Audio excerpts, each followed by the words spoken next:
ntugasuzugure akantu gatoya kagera igihe kagakura. Dawidi mu bana ba Isaya yabaye intwari bihebuje, yarwanyije uwitwa Goliyati, uwo mwana aza kumunesha. Uko umwana akura mu nda ya nyina, uw'amezi 9 akaba avukiye ku isi, nta bugome nta buryarya uwo mwana aba afite. Uko umwana akura mu nda ya nyina, uw'amezi 9 akaba avukiye ku isi, nta bugome nta buryarya uwo mwana aba afite.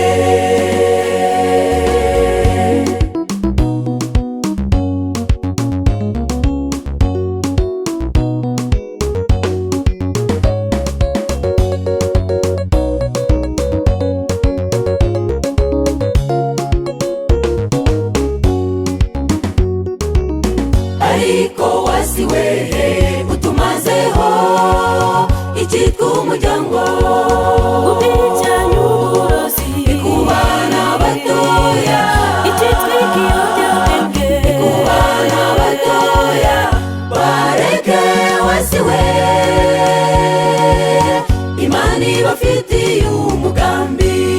uko Umwana akura mu nda ya nyina, uw'amezi 9 akaba avukiye ku isi, nta bugome nta bugome nta nta buryarya uwo mwana aba afite. uko Umwana akura mu nda ya nyina, uw'amezi 9 akaba avukiye ku isi, nta bugome nta bugome nta buryarya nta buryarya uwo mwana aba afite.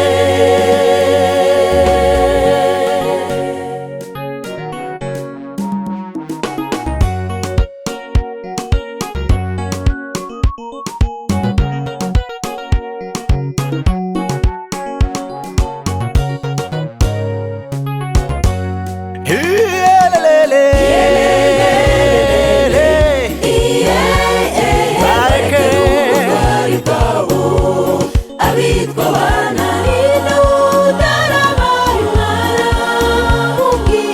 gutanga agaciro ku bibondo bitoya.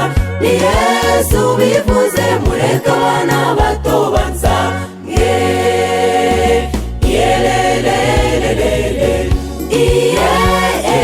Barekere ubutwari bwabo abitwa abana n'utarabaye umwana, dutanga agaciro ku bibondo Ni Yesu bivuze, Ni Yesu bivuze, mureke abana bato bansange.